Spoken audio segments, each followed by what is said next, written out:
ডাকসুর ২৮ পদে ৬৫৮টি ও হল সংসদে ১,৪২৭টি মনোনয়নপত্র বিক্রি হয়েছে গতকাল পর্যন্ত। আজ জমা দেওয়ার শেষ দিন। সকাল ১০টা থেকে শুরু হয়ে চলবে বিকেল ৫টা পর্যন্ত। এ নিয়ে আরও জানাতে ঢাকা বিশ্ববিদ্যালয় থেকে যুক্ত হয়েছেন ফরহাদ হোসেন। ফরহাদ, জানাবেন এখন পর্যন্ত কতটি মনোনয়নপত্র জমা পড়েছে এবং ছাত্র দলের প্যানেল ঘোষণা নিয়ে আপনার কাছে কি তথ্য রয়েছে?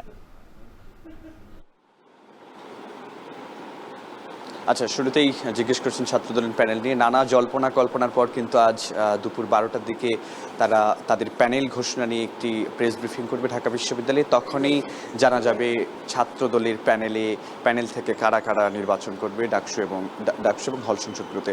তো আরেকটি বিষয় হচ্ছে যে আমরা দেখেছি যে গতকাল পর্যন্ত এই কেন্দ্রীয় ছাত্র সংসদে এখানে ফর্ম বিক্রি হয়েছে ৬৫৮টি এবং ১৮টি হলে ফর্ম বিক্রি হয়েছে আমরা দেখেছি ১৪২৭টি।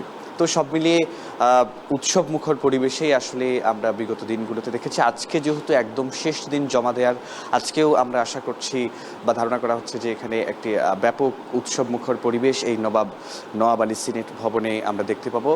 এবং এখন পর্যন্ত আমরা এখানে চিফ রিটার্নিং অফিসার সহ অন্যদের এখন আমরা আসতে দেখিনি, তবে কিছুক্ষণের মধ্যে হয়তো অন্যরা আসতে শুরু করবেন। এবং আমরা দেখেছি যে বেশ কিছু শিক্ষার্থী যারা ফর্ম জমা দেওয়ার জন্য অনেকেই আমরা দেখেছি যে তারা এসেছেন। এবং আরেকটি বিষয় একটু বলতে হয় যে আমরা কিন্তু বিগত সময়গুলোতে দেখেছি, বিগত দিনগুলোতে যে এখানে অন্যান্য অনেক ছাত্র সংগঠনই তাদের প্যানেল ইতিমধ্যেই ঘোষণা করে দিয়েছে।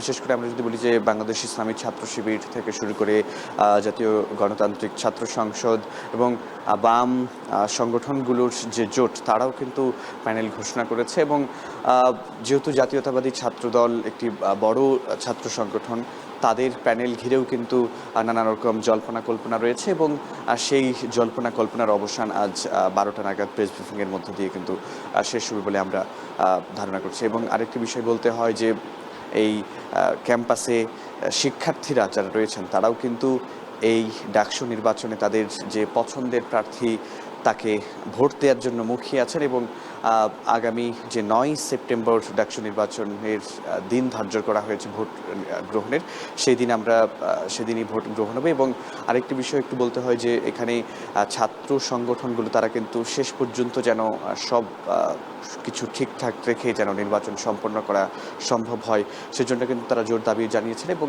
তারা আইন শৃঙ্খলা রক্ষাকারী বাহিনীর ক্যাম্পাসের আইন শৃঙ্খলার জন্য কিন্তু তারা জোর দিয়েছেন। এবং আরেকটি বিষয় বলতে হয়, যেহেতু ঢাকা বিশ্ববিদ্যালয় কেন্দ্রীয় ছাত্র সংসদ আমরা দেখছি ৬ বছর পরই এটি নির্বাচনটা অনুষ্ঠিত হতে যাচ্ছে। সবশেষ হয়েছিল ২০১৯ সালে ডাকসু ও হল সংসদ নির্বাচন, এবং এবার আবার সেই ডাকসু হল সংসদ নির্বাচন অনুষ্ঠিত হতে যাচ্ছে। সেটিকে ঘিরে কিন্তু পুরো ক্যাম্পাস জুড়ে একরকম উৎসবের আমেজ কিন্তু ইতিমধ্যেই শুরু হয়েছে। তো এই ছিল আমার কাছে সবশেষ তথ্য।